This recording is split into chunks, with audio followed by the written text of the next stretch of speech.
Hello les amis, bienvenue chez Boule. Donc aujourd'hui nous allons voir ensemble comment réaliser ce petit bac à fleurs. Donc un bac à fleurs que j'ai eu l'intention de réaliser suite à l'acquisition d'un pied de thym que je voudrais repiquer. Donc la seule chose que j'ai trouvé pour repiquer mon pied de thym, c'est un cache-pot tout simplement en plastique. Donc ce cache-pot je vais le percer, on va y mettre des tubes d'écoulement pour éviter que l'eau stagne au fond.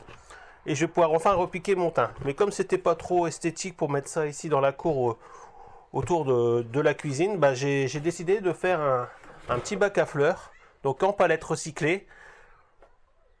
Et j'ai voulu vous mettre ça tout simplement en vidéo. Donc j'espère que la vidéo va vous plaire. Si c'est une première pour moi au niveau de la fabrication d'objets en bois, donc avec la mécanique j'ai plus ou moins l'habitude de savoir de quoi je parle. Donc ici je me lance dans un autre domaine qui n'est pas le mien. Donc j'espère que cette vidéo va vous plaire, j'espère qu'elle vous sera utile. Surtout, n'hésitez pas à vous lancer comme moi, même si c'est pas votre spécialité. Vous allez voir, vous allez prendre beaucoup de plaisir à réaliser des choses de vos mains. Donc surtout avec du 100% recyclé ici, des palettes. Donc voilà, donc je vous emmène avec moi dans cette aventure qui est pour moi une première. J'espère qu'elle va vous plaire. N'oubliez pas, n'hésitez pas à lâcher vos commentaires sous la vidéo comme d'habitude, j'y répondrai avec plaisir. Allez, c'est parti, on se lance.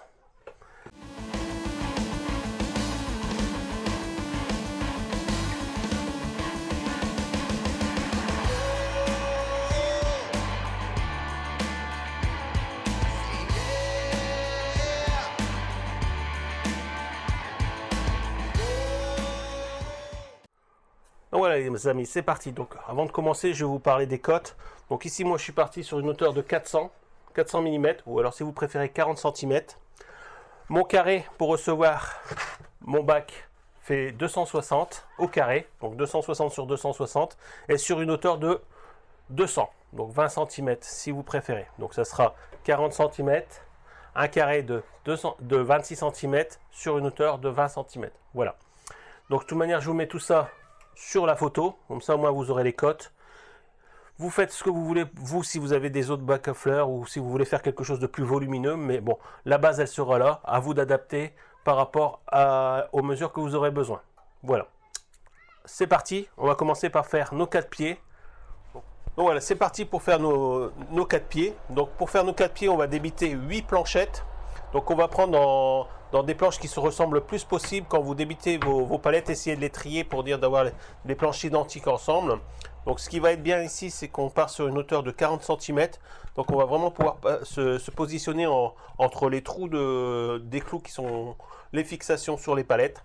Donc ici on a vraiment largement la place pour passer nos 40 cm. Donc on va se retrouver sur la cigouine pour faire le débit de ces pièces. Et après on se retrouvera pour l'assemblage. Allez, c'est parti. Donc voilà, je me suis réglé la butée à 40 cm. Comme ça je vais pouvoir débiter mes longueurs. Donc ici, on va couper l'excédent pour qu'il y ait les clous.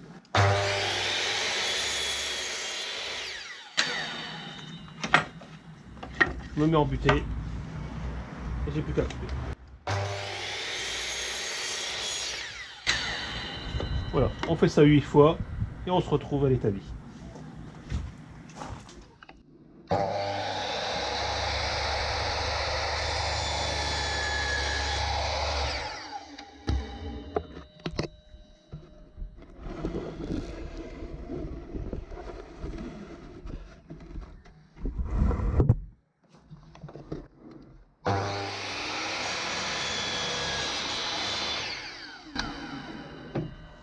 Une fois le débit terminé, donc de nos 8 planchettes, nous allons retirer sur 4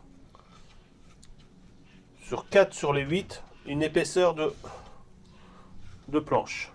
Voilà, pour dire qu'au moment de l'assemblage, que nos 4 pieds soient identiques de chaque côté.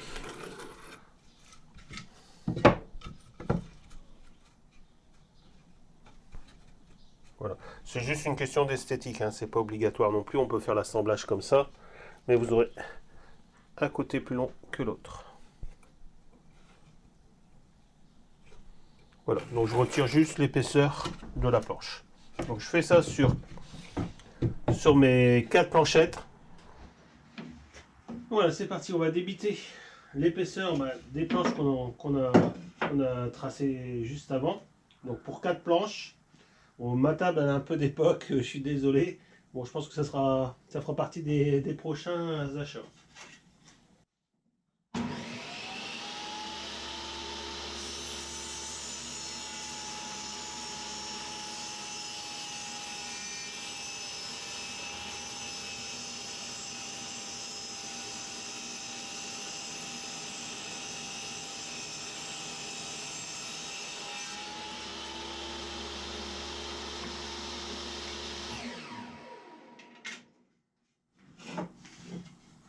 Donc, je vous fais voir. Pourquoi? Tout simplement, voilà. Parce que si j'aurais mis une planche complète, on aurait eu un côté qui aurait été beaucoup plus long que l'autre. Donc voilà pourquoi j'ai réduit la planche. Voilà, c'est vraiment une question d'esthétique. Après, bon bah bien sûr, si vous avez la possibilité de faire des autres coupes, des coupes à 45, bon bah ça sera nickel. Mais moi, comme je voulais faire un assemblage le plus simple possible, voilà, je préfère réduire un peu l'épaisseur pour que ça soit joli. Donc je finis de faire toutes mes coupes et puis on passera au ponçage pour dire de donner un bel aspect à tout ça. Donc voilà les amis, nous avons débité nos 8 pieds.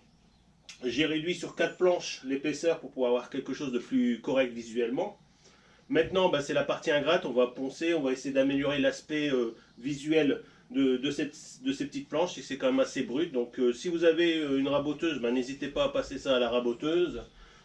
Sinon, bah, un coup de ponceuse dessus pour avoir quelque chose d'assez lisse, pour que l'aspect visuel soit un peu plus joli. Voilà, donc bah, on se retrouve en extérieur pour le ponçage et puis pour rendre ça un peu plus agréable au visuel. Allez, c'est parti.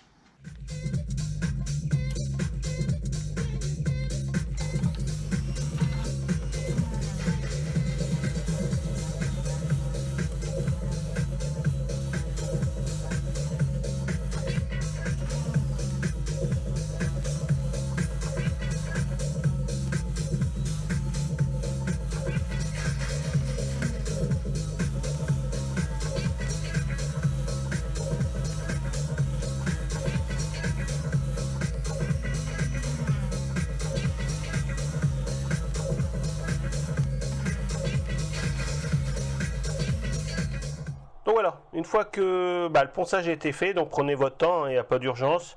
Bon, on va faire l'assemblage. Donc on va encoller la plus petite partie. Voilà. Après, bah, l'assemblage, vous le faites comme vous voulez, hein. Moi, j'ai une petite cloueuse pneumatique, donc si vous avez une cloueuse ou sinon, bah, vous le faites manuellement, à la main. Avec bah, des clous ou des vis comme vous avez la possibilité. Voilà.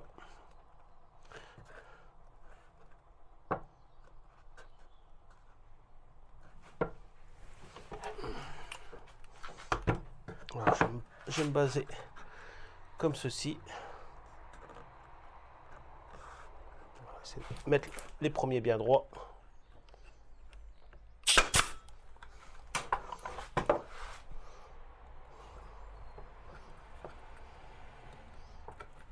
Alors, si vous avez des serre-joints, vous pouvez vous aider de serre-joints. Voilà. Ensuite, il ne me reste plus qu'à finir l'assemblage.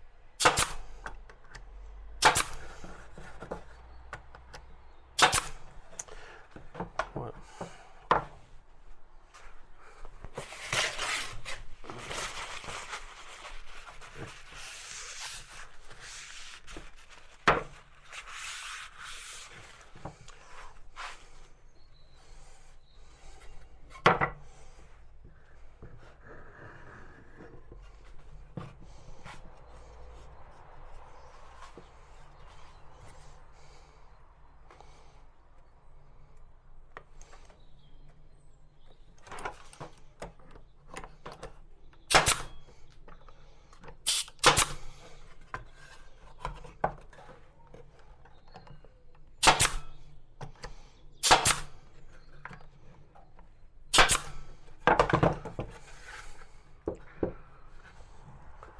Donc voilà, une fois l'assemblage terminé, si vous voulez améliorer un peu la finition en bouchant vos petits trous ou en enlevant quelques défauts, vous pouvez réaliser une pâte à bois vous-même. Donc avec de la sciure la plus fine possible, puis un peu de colle.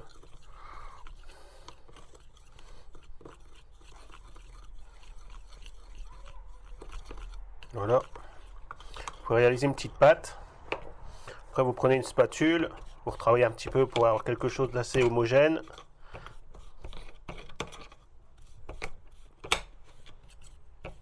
Voilà. S'il n'y a pas assez de colle, vous en remettez un petit peu.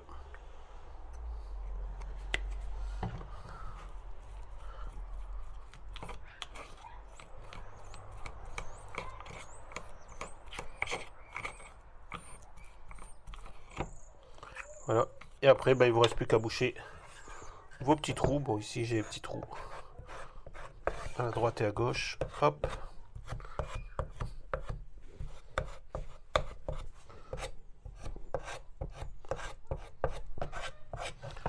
Voilà.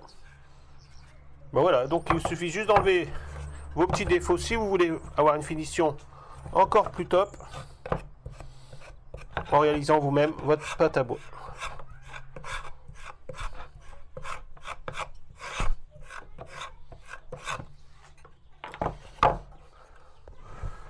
Donc je finis de préparer mes petites pièces et on se retrouve tout de suite après pour préparer le débit des côtés. Voilà.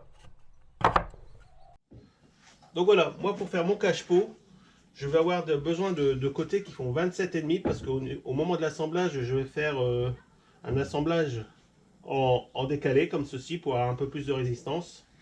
Donc je vais préparer 12 planches de 27,5, donc de 275 si vous préférez. Donc 12 pièces comme ceci qui vont venir s'assembler pour pouvoir cacher mon pot de fleurs.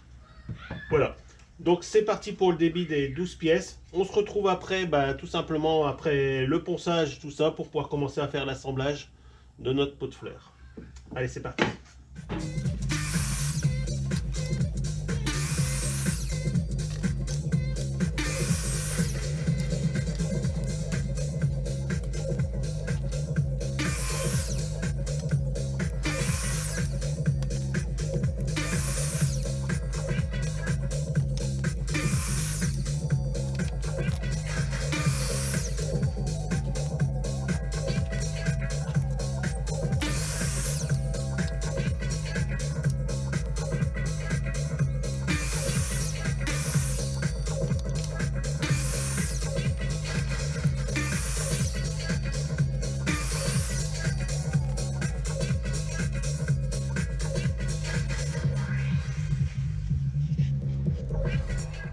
Donc voilà, il ne nous reste plus qu'à faire l'assemblage. Donc moi je pars sur une hauteur de 3 planchettes parce qu'il me faut un total de plus ou moins 20 et je suis à 20,5, donc c'est parfait. Donc je vais garder l'épaisseur d'une planchette pour faire les autres côtés, vu que moi je vais les faire en un montage plutôt décalé. Je vous ferai voir au fur et à mesure. Voilà. Alors le tout c'est de bien ajuster maintenant et mettre d'équerre. Voilà. On est pas mal. Donc je vais monter ces trois là. Mettre un petit point de colle.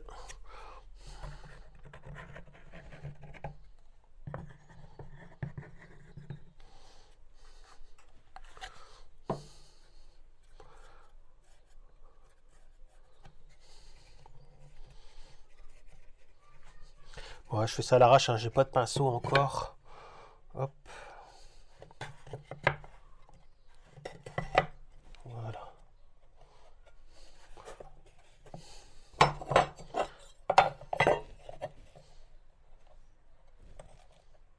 Bien mettre à fleur.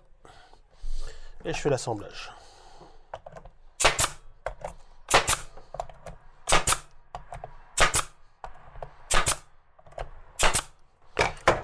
Voilà, donc moi j'utilise des petits clous avec mais vous pouvez mettre des vis, vous pouvez mettre ce que vous voulez. Hein. Voilà, donc on va faire de l'autre côté tout de suite.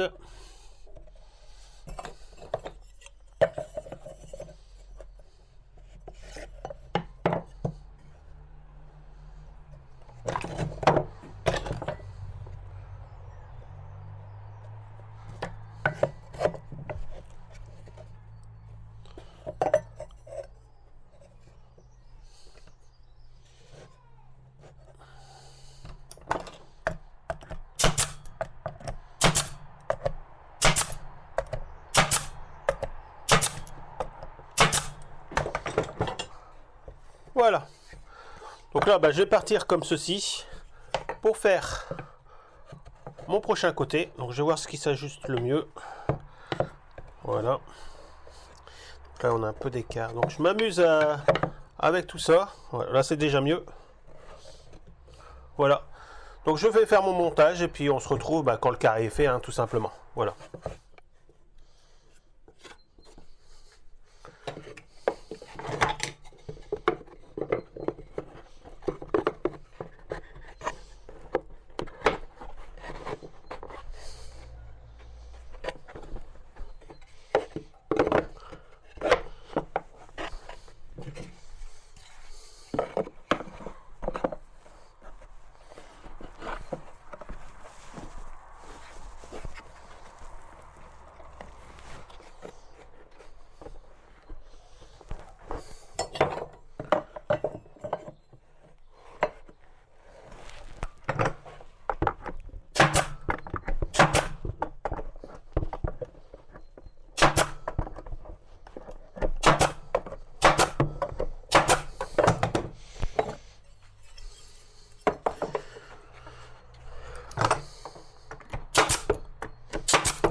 Donc voilà, notre assemblage est terminé. Donc voilà ce que ça donne. Donc c'est quelque chose déjà plutôt sympa. Je suis content de moi. Donc là, il va nous rester à faire notre fond, notre petit encadrage.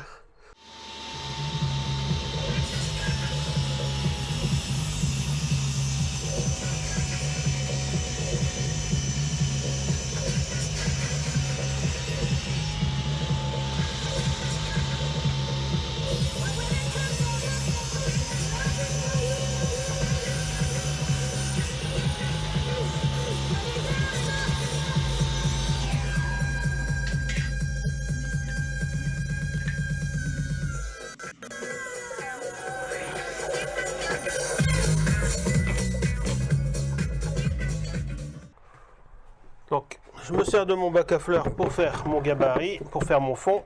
Donc, je me suis fait 2 tasseaux que je vais venir fixer sur les côtés.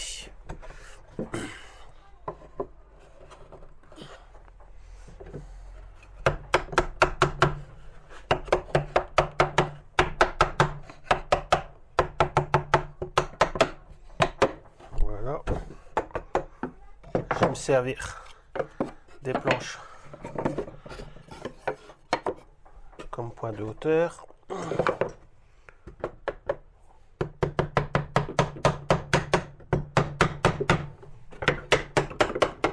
Voilà, un peu ici.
Voilà. En ce qui concerne les tasseaux, je vais quand même mettre 2 vis de chaque côté. Voilà, je vais mettre des vis, je crois qu'ils vont être un peu trop longs. Ceci.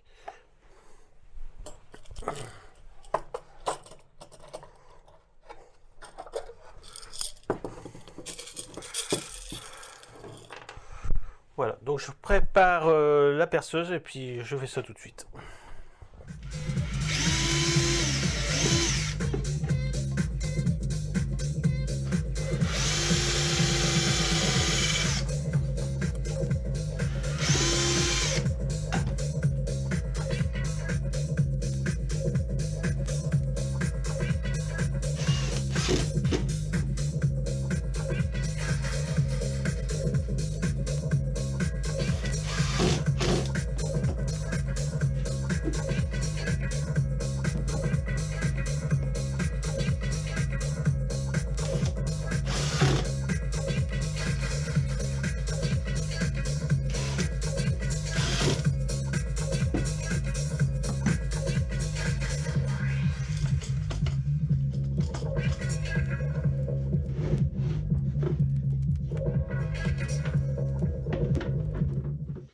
Voilà, c'est parfait.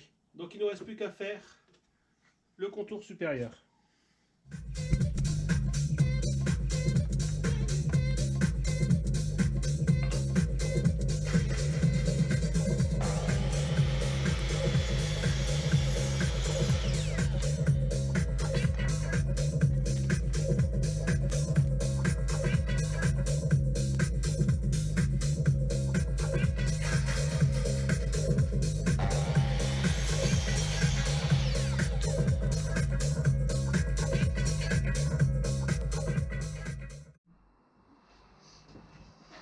Donc voilà, on arrive à la fin de notre montage.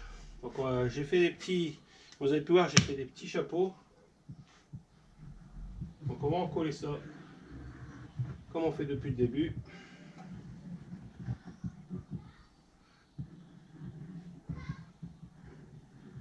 Voilà. Mettre dans l'axe.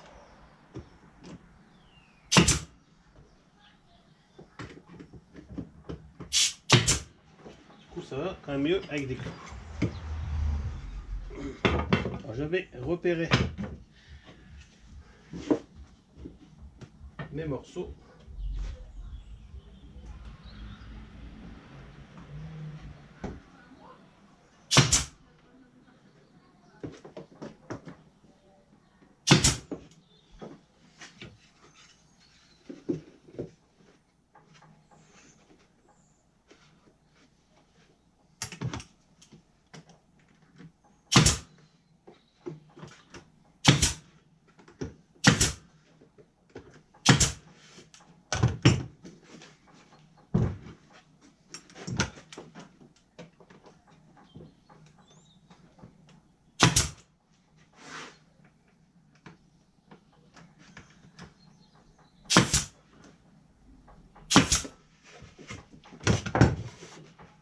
Donc voilà, il ne nous reste plus qu'à percer, mettre des petits tubes que je vais mettre au fond pour faire l'écoulement de l'eau. Et puis on pourra repoter notre pied de thym. Voilà. On se retrouve tout de suite pour la suite. Donc voilà, c'est parti pour la dernière partie. Donc je vais poser ces petits tuyaux au fond de mon bac pour dire d'évacuer l'eau qui va pouvoir stagner au fond pour éviter que la terre soit trop humide.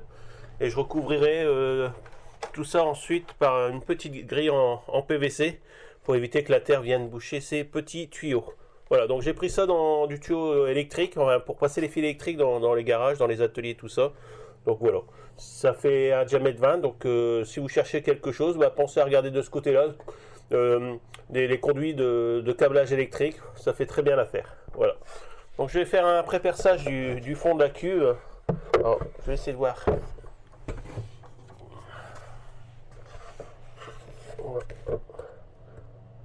Je vais percer ça au centre.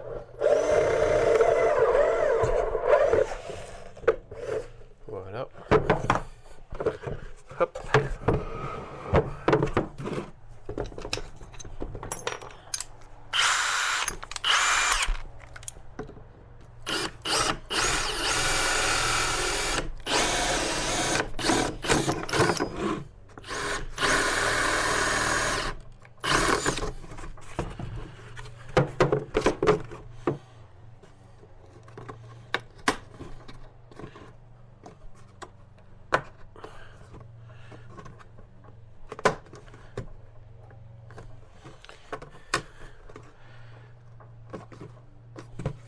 Voilà. Donc, je vais laisser dépasser un petit peu de l'intérieur pour dire d'avoir une petite réserve d'eau qui restera toujours au fond du bac. Donc voilà, pendant que le pistolet à colle chauffe, on va percer le fond de notre bac.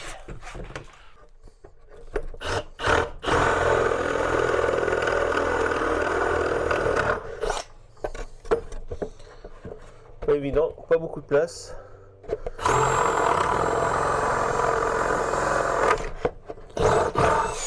Voilà.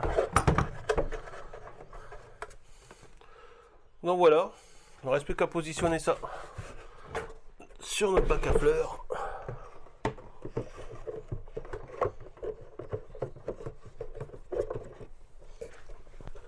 On va mettre les...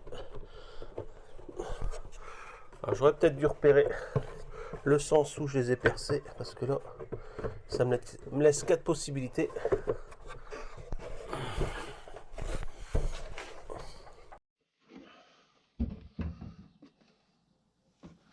Donc voilà, c'est percé, j'ai posé mes petits tuyaux. Bon, je suis un petit peu deg parce que du coup mes tuyaux sont un peu de biais. Alors je sais pas, j'aurais dû percer dans ce sens-là et puis bien rester droit, parce que le fait d'avoir mis la perceuse à l'intérieur du bac, bah, ça m'a mis un petit peu les trous en biais. Bon, après c'est pas super gênant, mais bon, ça fait un peu chier quoi. Donc voilà, donc juste ce que je pourrais vous dire, si vous devez percer comme moi, bah, le fond, faites-le par l'extérieur. Et puis faites-le d'une seule fois, hein, parce que bah voilà, ça évitera d'avoir ici mes petits tuyaux de biais. Je suis un petit peu deg de ce côté-là, mais bon, l'écoulement c'est le principal. Donc là, bah, je vais rempoter mon piétin, donc billes d'argile au fond, le terreau, puis je vais finir avec un peu d'écorce comme on me l'a conseillé dans les messages. Voilà. On se retrouve tout de suite après pour le débriefing. Allez, à tout de suite. Donc voilà les amis, cette vidéo touche à sa fin. Nous avons vu ensemble comment réaliser ce petit bac à fleurs. Donc ici moi plutôt un cache-pot qu'un bac à fleurs autonome. Mais bon, la réalisation de base, pardon, reste identique. Donc tout ce que vous aurez à faire, c'est peut-être modifier les mesures par rapport à ce que vous voulez vraiment vous. Et puis l'adapter à votre besoin. Voilà, donc moi mon piétin est repiqué, donc j'espère que ça va aller. Je vais attendre que les magasins de bricolage réouvrent pour pouvoir acheter ce qu'il faut pour traiter ce bois pour l'extérieur. Donc si c'est quand même de la palette, donc c'est vraiment quelque chose de très brut. Donc il va vraiment falloir que je m'équipe en produits pour protéger ça. Donc si vous avez des marques ou des produits spécifiques qui vont pouvoir m'aider à protéger ça en extérieur, n'hésitez pas à lâcher ça dans les commentaires sous la vidéo, ça me sera très utile. Comme je vous ai dit, bon ben je manipule pas encore trop le bois, tout ce qui va avec, et du coup trouver le bon produit qui va protéger mon bac à fleurs, ben je sais pas exactement ce que je vais pouvoir mettre. Donc je compte sur vous pour me donner des infos là-dessus. Ça servira en même temps pour les abonnés qui vont lancer dans la création de ce petit bac à fleurs. Voilà, voilà. Donc j'espère tout simplement que cette vidéo vous a plu et puis qu'elle vous sera utile. N'hésitez pas en ce moment de confinement de justement, si vous avez la possibilité d'avoir un petit atelier, un petit garage ou un petit sous-sol où vous pouvez bricoler un petit peu, lâchez-vous, créez. C'est pas ce qui manque sur internet, des tutos sur des bacs à fleurs, sur tout ce qui est création avec du bois de récup, quelque chose qui traîne dans votre garage. N'hésitez pas, lâchez-vous, ça vous fera du bien. Et par la même occasion, ça vous permettra d'avoir des petites choses de décoration que vous pourrez mettre dans votre jardin, sur votre terrasse ou même dans votre maison si ça vous fait plaisir. Voilà, on se retrouve très prochainement chez Boule pour d'autres vidéos. Allez, je vous dis à bientôt. Bye bye.